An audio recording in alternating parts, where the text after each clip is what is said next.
What is good, YouTube? What's you here with a full spoiler review on the Umbrella Academy Season 2. So, before we get into spoiler territory, I'm just going to briefly take you over my review reaction. Season 2 pushes character development further than ever before. You really get to know these people on a personal level in much greater depth than you did in Season 1. Season 1 was great, but Season 2 really opens up the story for much more, and it has a very explosive story with plot twists that even the best TV show watchers wouldn't see coming. Epic serious.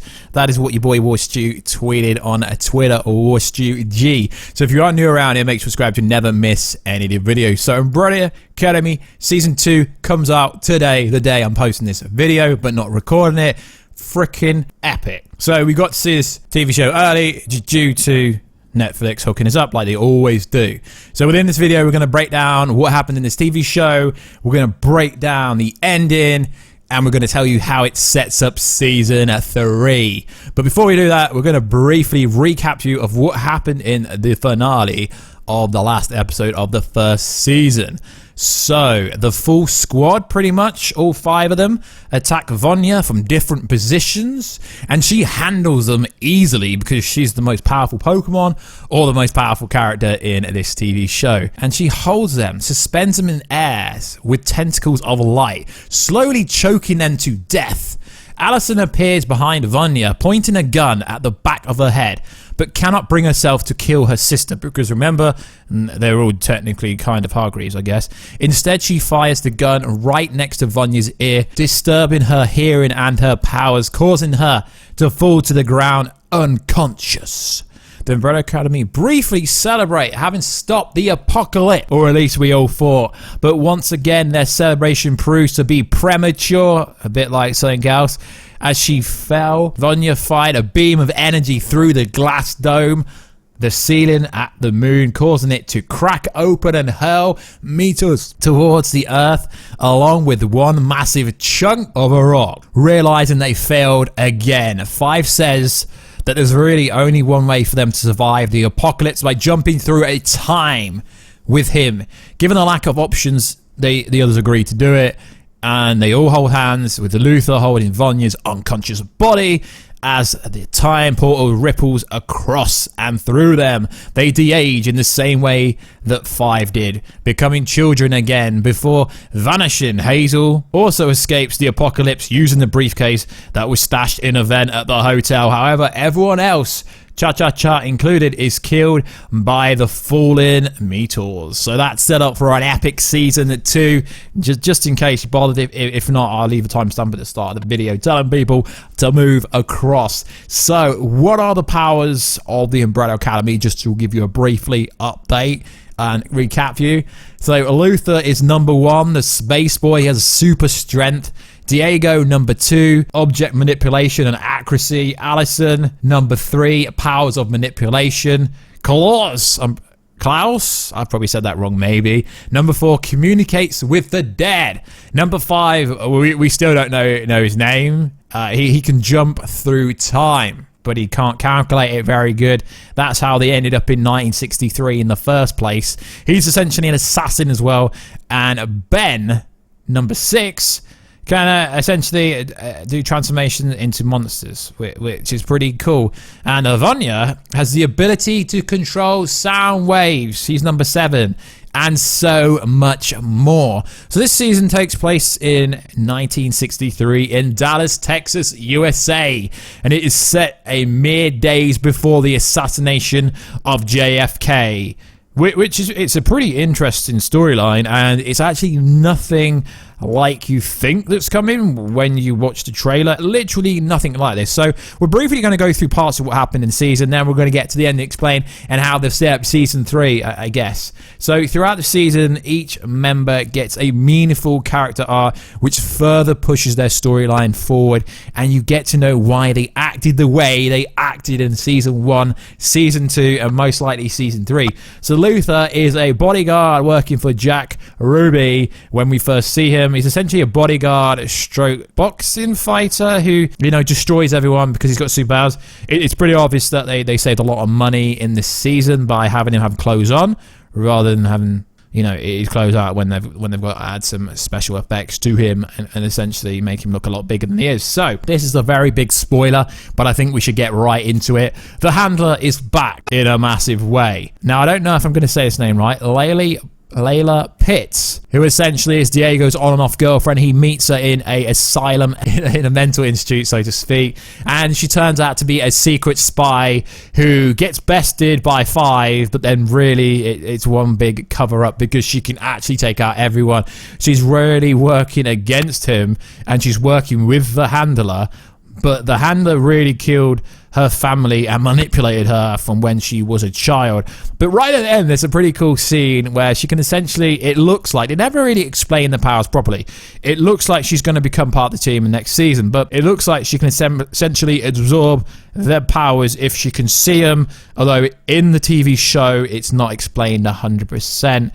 And essentially, they defeat her by all working together and explaining to her that essentially the Handler killed her family. And yeah, that's a pretty cool story. So Allison gets her voice back. It doesn't really make it clear how she gets it back. She pretty much just learns how to talk again, because remember, in the season before, she lost access to her voice. So I feel like the biggest character in this season is Vanya. By the end of the season, she gets the most character development, in my opinion. She becomes a member of the team. They finally accept her as one as them. So she's essentially looking after a boy throughout this whole season, and she temporarily gives this boy powers so he doesn't die, essentially, Harlan. And his mother's Grace, she sort of has on and off affair with her, so I guess you could say she's a lesbian, and that's a massive part of Vanya's character development going forward. Now, these characters don't come with them going forward to, I guess you say, the future or the current timeline, so to speak. Diego's storylines is pretty interesting throughout. Everyone thinks he's a nutter. He's trying to stop the death of JFK, that it still happens, and it's interesting. So it is revealed throughout this season that Senior Hargreaves is still alive, but obviously he's younger because they're in their 60s, and he's a freaking alien. I mean, I wrote this down. He's an alien. I don't know how to explain it, but essentially he is an alien, which does raise some interesting questions going forward into the other season. Klaus can communicate with the dead, which is essentially communicating with Ben.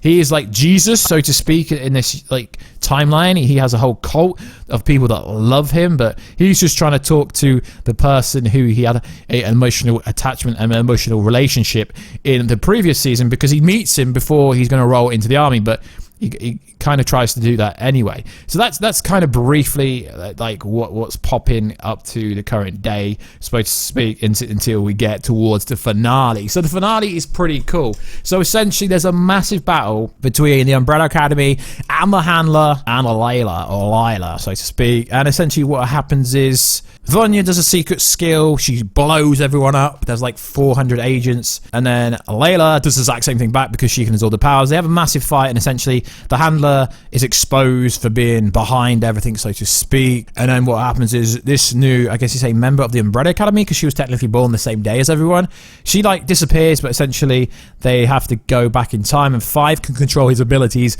much better now. So he goes back in time to stop everyone from dying. He does that, and then she realizes everything. And then essentially what happens is we get to this scene after everything's been destroyed, after they've saved a day, where they go back to the current timeline and they see a painting of dead Ben on the wall, and Diego's like, why is there a painting of Ben on the mantelpiece? Senior Hargreaves goes, I knew you'd show up eventually. Now what is interesting is it's not 100% clear if Senior Hargreaves is the same one that we left in the 60s in the current day, but I'm pretty sure that's the case because he should be dead. And the squad are shocked he's alive, and at this moment they knew they effed up and changed the timeline once again. Dad, he's alive. Senior Hargreaves, why shouldn't I be? He's like, yeah, we're just happy to see you. And it gets really freaking interesting.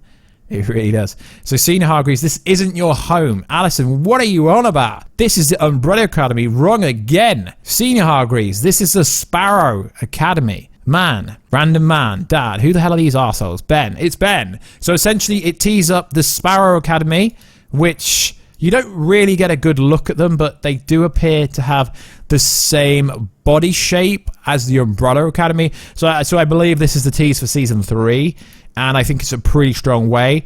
I don't read the Umbrella Academy comic books, so I'm not really sure what's popping there. So at the end of the season, essentially, to recap, the full team piece back to current timeline, realize that Senior Hargreaves is alive. There's a new team that have been there all this time called the Sparrow Academy, and that's pretty much what happens at the end of the season.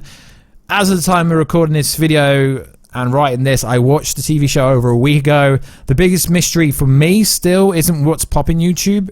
It's what's going on with number 5. Why do we still not know number 5's real name? I feel like that is something that would definitely come up in a future Umbrella Academy if they get renewed for another season. So the interesting thing is, as we said, this Harding kid does develop powers, but I believe he could have died. It wasn't really that clear if he did die. In the timeline he was left in, as Vanya gave him powers temporarily, but he still clearly had some powers. So maybe that's something they can explore if he's still alive in the current day, but he would be like 40 to 50, so I don't think that's the case. A massive thing is the Handler's alive throughout the season before she gets taken out or taken out before the end of the season. So like always, guys, let me know what you think about this. I will be posting a spoiler review as soon as the embargo lifts on Friday, but I did script this video. I hate scripting videos, so it might come across a bit stale, a bit different to normal videos because it's scripted.